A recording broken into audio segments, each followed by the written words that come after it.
Good morning, everyone. Can you hear the kookaburras? I don't know if you can hear them, but they're very noisy, aren't they? They're over in the gum tree in my neighbour's garden. So let's get into this week's garden update, if I can hear myself think. This week I'm going to show you a couple of really interesting plants growing here that not only look ornamental, but I can also harvest various parts of these plants to make some beneficial hot beverages. They're called Mexican hat flowers and chicory. And as well as that, we'll take a look at some containers which I've planted up this week.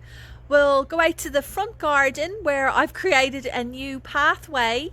Plus, what we're going to do now is we're going to start off looking at a garden harvest that I did yesterday. I did a big garden harvest today and I wanted to take some nice photos of what I've grown. So I displayed it out here on this table. Let's go check it out. There's still plenty of the smaller varieties of tomatoes to harvest. A yellow pear, sun gold, black cherry and some of the ice. I am getting the odd few larger variety tomatoes here and there like these two, but nothing substantial at the moment. But really I don't think it's going to be long now until I'm picking basket loads of these, because quite a few of the varieties are starting to blush. I'll quickly go through the rest of the food. There's 3 golden zucchinis. Ideally these should be picked about half this size, but during the summer they grow at such a rapid rate that, you know, they can double, triple in size overnight, literally.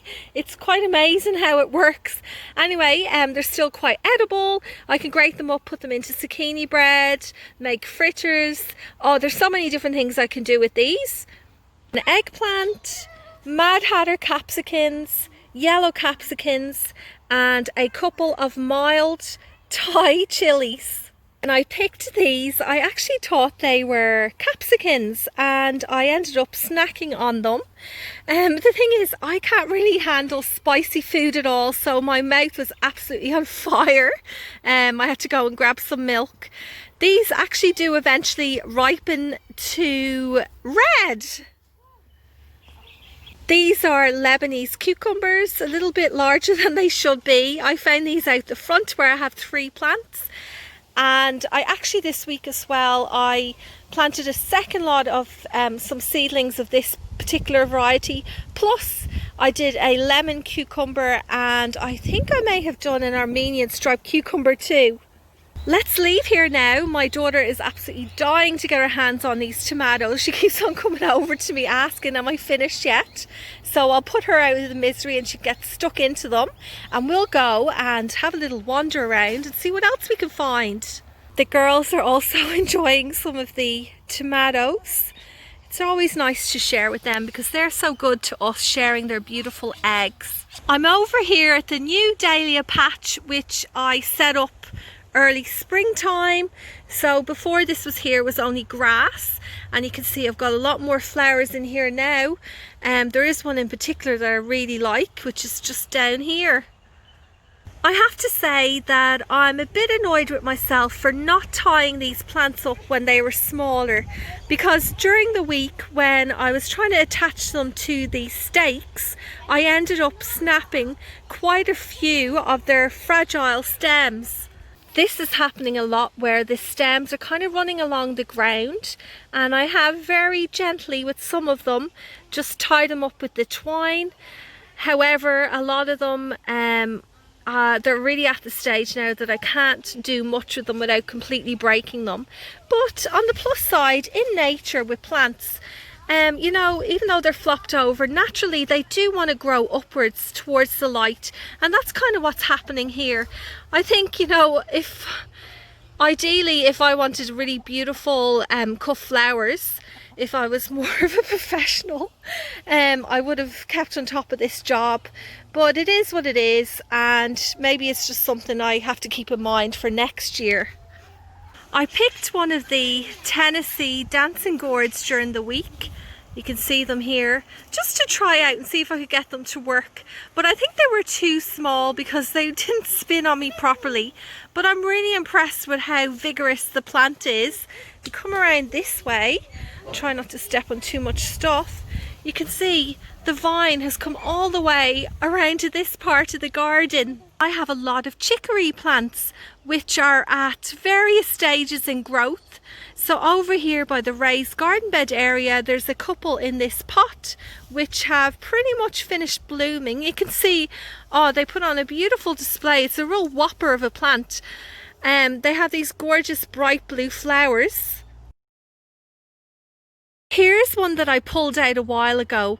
So I was really curious to grow this when I discovered that you can process its roots to make a coffee substitute. So I need to give it a good clean, then I chop it up and roast it, blend it up and treat it like, I guess, coffee granules, where I add hot water. I'm so curious to see how this goes. Once I give it a try, I will share with you and let you know what I think. A couple of weeks ago, I showed you this Mexican hat flower plant where it was budding up, but there wasn't any proper blooms. But look at this, they are starting to flower now. I personally think that this is a super interesting plant. So it's native to North America. It's also called a prairie coneflower. It's a member of the aster family, as well as having these beautiful, stunning flowers. What I love about it is that it has a lot of medicinal value too. So apparently you can boil the stems and the leaves to make a wash that helps clean snake bites and poison ivy. You can also make a tea with the flowers and use it to treat headaches. Now, having said all of that, if I did get bitten by a snake out here, I certainly wouldn't be coming out to make a wash with this plant. I'd be heading straight to the hospital. Do you remember a little while ago I sowed some nasturtium seeds called Gleam Salmon? Well, look at this. One of them is flowering. I filled out a lot of pots this week too with any spare seedlings I had. So in this one I have a few little dwarf sunflowers, and then over here, which looks to me like the chicken somehow managed to get in here, even though I put these little sticks to keep them off my little seedlings. This is the Globe Amaranth Strawberry Fields. Do you remember I grew that one last year? That's something else I'm a little bit annoyed with myself because I didn't sow these soon enough. I was looking back at old footage, and at this stage these plants were flowering and they were just lovely little round, almost strawberry looking flowers. Anyway, I think fortunately we have a long enough growing season. I reckon it should fill out and flower in about 2 months maybe, if I'm lucky. Over here beside this lavender patch, let's just ignore the washing on the line. I filled out this container which was cut in half. I was actually given this. You can see it still has the measurements for the litres. Anyway, it's wonderful as a container, and what I put in here are a few again kind of dwarf sunflowers. Oh, I'm trying to remember off the top of my head. I think these ones are called solar flash. They get to about 45 centimeters, multi-flowering stems. And then in front of them, I have a few dwarf purple Globe Amaranths. I put 3 of them in there. Hopefully I'll have enough time. I think I will with the sunflowers. Not sure about the amaranths, but hopefully I'll have enough time to fill out and flower before the weather cools down. And one more container to show you over here. This is the old fire pit. So there's already a few plants in here. This is a snapdragon. I've just chopped it back. I did find a self-seeded tomato plant. I've got a lot of them all around the garden. Like, look over here beside it. Like, these have just popped up by themselves under the apple tree. I'm gonna leave them. You know, it's fine. I don't mind. It looks nice and green. I'm just so grateful everything is green compared to last year when we were through the droughts and the bushfires. And then these, I think, are lemon bling sunflowers. Yeah, I've just put about 5 or 6 of these in this container. Again, they are, as far as I can remember off the top of my head, are multi-flowering. I'll get a lot of nice cut flowers from them. The flowers from the autumn bulbs are appearing. These ones are called Belladonna or Naked Lady. I also worked on this area out the front, so I did a bit of weeding, and then I put down some cardboard with some straw and sugarcane mulch over the top just to kill off the grass, because I am slowly trying to reduce the amount of grass we have in our garden, and I think it looks quite nice. It'll be a lovely pathway here. Remember, over this side is where I put all of the zinnias. I also put some more plants in here that my friend gave me. There's a lot of these which are impatiens. I think I have maybe about 20 plants in here. I also bought some capsicums and eggplants that I popped down in this section along here too. So I think again a month or so and it should be nice and full. Thanks for watching till the end. I hope you all have a wonderful week, and I'll see you again next Friday.